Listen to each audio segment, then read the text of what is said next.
Hi there, I'm Brian Whitmore, director of the Russia program here at CEPA, and this is a vertical video. Vladimir Putin, it appears, is collecting ex-chancellors. He's long had Gerhard Schroeder in his pocket, of course. The former German chancellor has served as chairman of the board of directors for the Russian state-run oil giant Rosneft since 2017, and chairman of the shareholders committee for the Nord Stream pipeline project since 2005. And now it seems the Kremlin's bagged another one.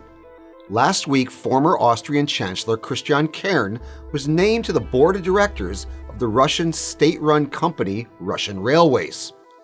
And it should come as no surprise that Schroeder and Kern have long acted as de facto Kremlin surrogates on everything from sanctions to energy policy.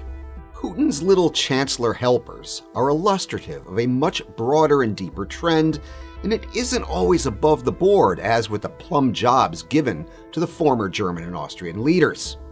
Back in May, a video surfaced showing Hans Christian Straka, then Austria's vice chancellor and the leader of the far-right Freedom Party, offering government contracts and a stake in Austria's most important tabloid newspaper to a woman he believed to be the niece of a Russian oligarch.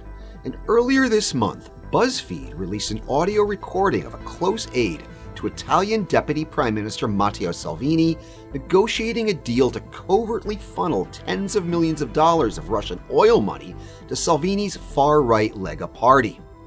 The Kremlin's efforts to co-opt and corrupt current and former officials serves two goals.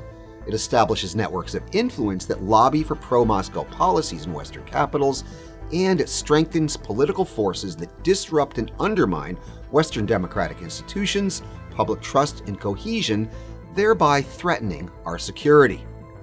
But looking at co-opted political leaders only scratched the surface of the Putin regime's malign web. A recent report in Deutsche Welle, for example, identified a group of high-level German business leaders in banking, telecoms, transportation, energy, and infrastructure who have benefited from sweetheart Russian deals. For more than 2 decades, we've been operating under a false assumption. We assumed incorrectly that integrating Russia into the Western economy would lead Moscow to adopt and internalize Western norms. Instead, it has allowed the Kremlin to export the corruption that undermines Western values and institutions. And now, our security depends on us adjusting our assumptions and acting accordingly. Keep telling us what you think on Twitter and on Facebook. I'm Brian Whitmore, and this was a Vertical Video.